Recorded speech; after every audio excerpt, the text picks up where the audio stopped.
Outra condição importante é o uso da intensidade da minha voz, do volume que eu vou utilizar. Então, se eu vou me apresentar numa reunião, é fundamental que eu tenha uma intensidade média que atinja as pessoas e que eu possa utilizar com conforto, como eu estou fazendo agora.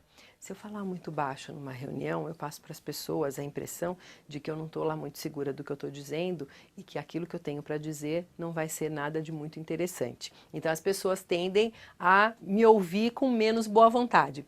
Por outro lado, se eu falar alto demais com você, eu vou passar a impressão que eu estou invadindo o seu espaço e a tendência é que você também me rejeite. Então a busca de equilíbrio nessa condição é fundamental. Um último aspecto é o aspecto da articulação. A articulação é a movimentação que nós fazemos na boca para a produção dos sons. O que é interessante? Que eu utilize um ajuste equilibrado de articulação preciso, onde os movimentos acontecem com a amplitude necessária e com a precisão desejada. Quando eu falo dessa maneira, eu demonstro para você que eu estou absolutamente segura do que eu estou dizendo. Muda completamente de figura se eu faço um ajuste de articulação, literalmente meia boca, onde eu quase não movimento. Quando eu falo dessa forma, eu passo para você a impressão que eu não estou lá muito certa do que eu estou dizendo.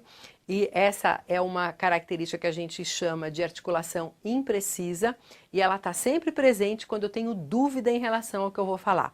Se a professora pergunta para o Joãozinho na sala de aula quem descobriu o Brasil e o Joãozinho tem certeza da resposta, seguramente ele vai falar Pedro Álvares Cabral. Se o Joãozinho não tem certeza, ele vai dar um chute, seguramente ele vai falar Pedro Álvares Cabral, quase sem movimentar a boca e terminando de maneira ascendente, demonstrando a dúvida que ele tem naquele momento. É claro que na primeira situação, o Joãozinho vai passar muito mais firmeza para a professora e é isso que a gente deve buscar.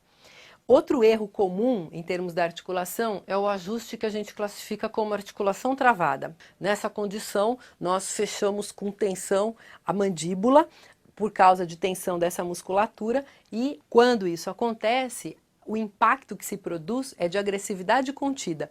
É como se a pessoa estivesse prestes a querer me esganar. Então ela fala dessa maneira, ela passa essa impressão. Ela vai produzir como reação atitude de defesa ou de ataque do seu interlocutor.